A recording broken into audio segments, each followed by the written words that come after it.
Hi and welcome to Swissquote's Daily Market Talk. It's Wednesday, 29th of July. US and European markets briefly welcomed easing Middle East tensions earlier this week before, however, fresh attacks reignited the oil rally and pushed futures lower this morning.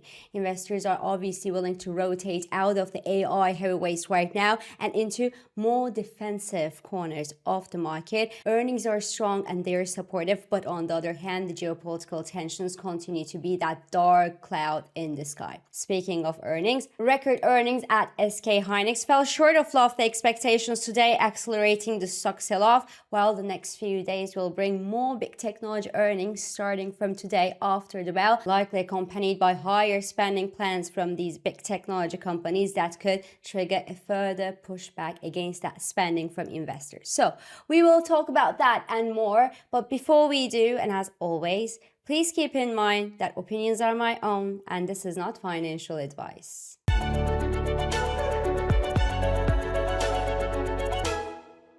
This show is brought to you by Swissquote. So US and European markets took a breather yesterday on the back of a two-day decline in oil prices thanks to the brief halt that we saw in the Middle East tensions. The latter window of opportunity offered a view actually on the underlying market dynamics filtering out the geopolitical tensions, which was the rotation trade. Investors indeed directed capital toward the technology-light indices. The FTSE 100 outperformed most European indices despite falling oil prices and closed the session a few points below an all-time high level, while the Dow Jones Industrial Index in the US outperformed its US peers with a 1% gain on the index level, while the technology-heavy Nasdaq 100 fell another 1%.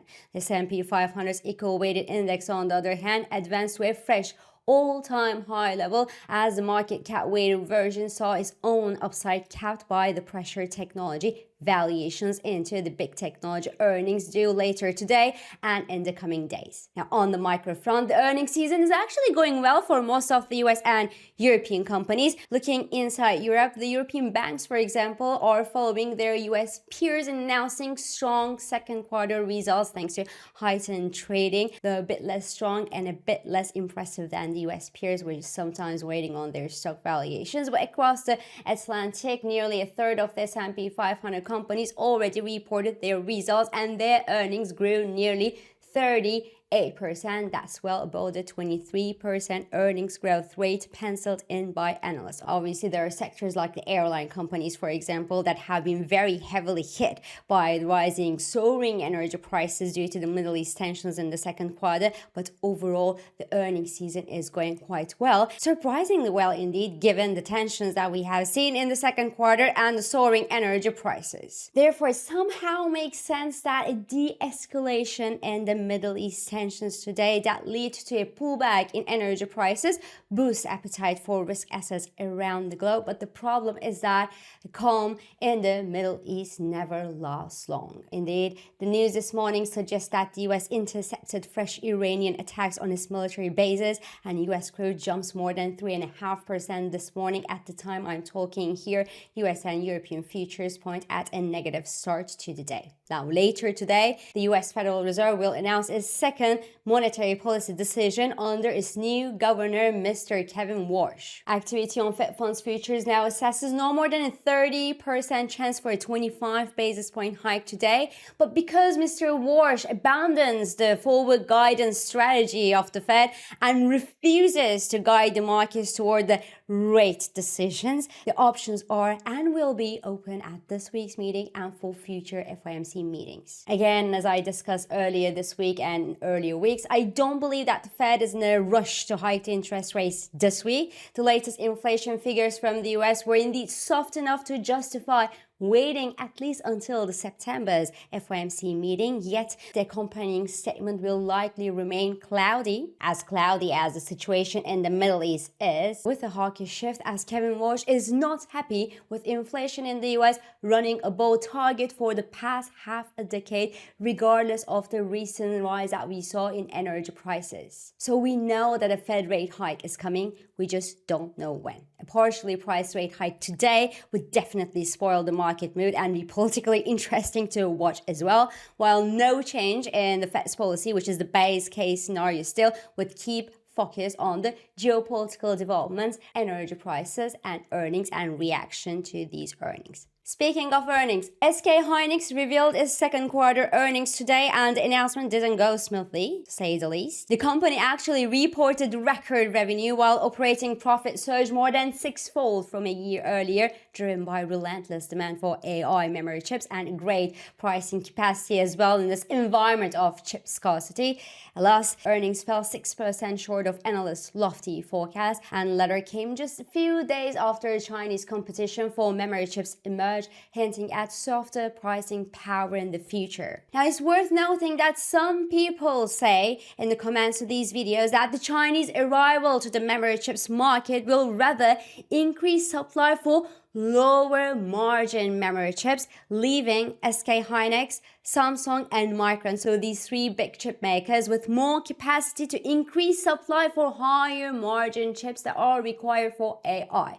But alas, investors don't want to hear a word about it. Another thing investors don't want to hear is higher spending. In this end, SK Hynix doubled down on its aggressive investment plan, saying capital spending will remain elevated as it expands HBM and next generation memory production in the coming quarters to meet long-term AI demand. But long-term demand or not, investors are not happy. So that sour combination of softer than expected earnings and higher than expected spending plans pushed SK Hynix stock price off a cliff today. The stock price was down by 16% when I started talking. Now it's down by around 8%. The volatility is there. Samsung, on the other hand, which is due to report its own results tomorrow, is down by 10%. Before saying a word on how it did, the volatility remains high. The Korean Kospi index was down by around 7% this morning. It actually slipped below the past year's uptrending base now. It's 200-day moving average and is also trading below the 50%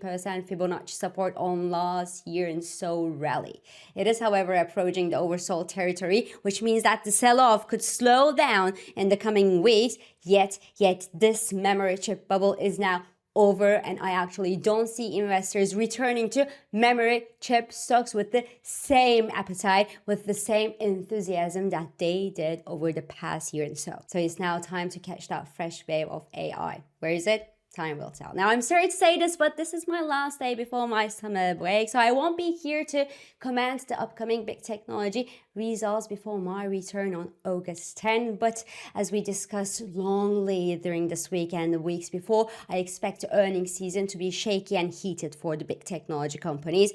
Alphabet last week opened the dance by announcing more spending this year, remember, about $200 billion US, giving the rest of the big technology team no option but to follow. Remember, I was saying last week that the big technology is now in this spander's dilemma, which forces them to increase their spending plans on AI infrastructure to stay in race and stay ahead, even it means higher borrowing costs to build this AI infrastructure and lower margins. Now, obviously, the AI spending aims to increase advertisement revenue at Meta and cloud revenue at Microsoft and Amazon. But given the muted reaction to 82% cloud growth at Alphabet last quarter, I am afraid that it will take a big surprise on the earnings front to reverse the bearish tide across the big technology due to this spending. And because I expect the big technology companies to continue double down on their spending plans, I see investors further pushing back against these spending plans and pull the big technology valuations lower. In this respect, I will end my short week with this fun fact. Apple, the only big technology company that missed the AI turn among the Magnificent Seven companies and that actually got hammered for months due to the lack of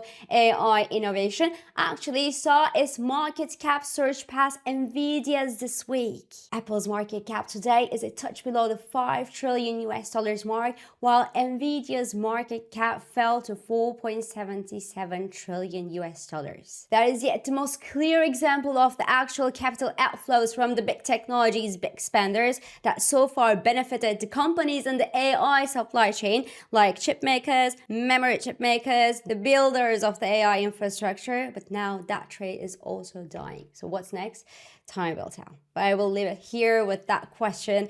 This week, I'm İpek Özkardışkaya, and thank you for joining me, and thank you for all your beautiful and supportive comments. I hope this episode of Market Talk has also been helpful and it has been insightful to you. So please do not hesitate to leave your comments, your reactions, and your questions below as usual. Follow us on Instagram, on X, on LinkedIn, but also on WhatsApp, Threads, Telegram, and Blue Sky for regular market updates. Subscribe to our YouTube channel for daily market comments. Please don't forget to hit the like button on these videos to let us know that you enjoy them. And I will meet you again on 10th of August when I'm back from my summer holidays. And until then, good day trading and stay safe.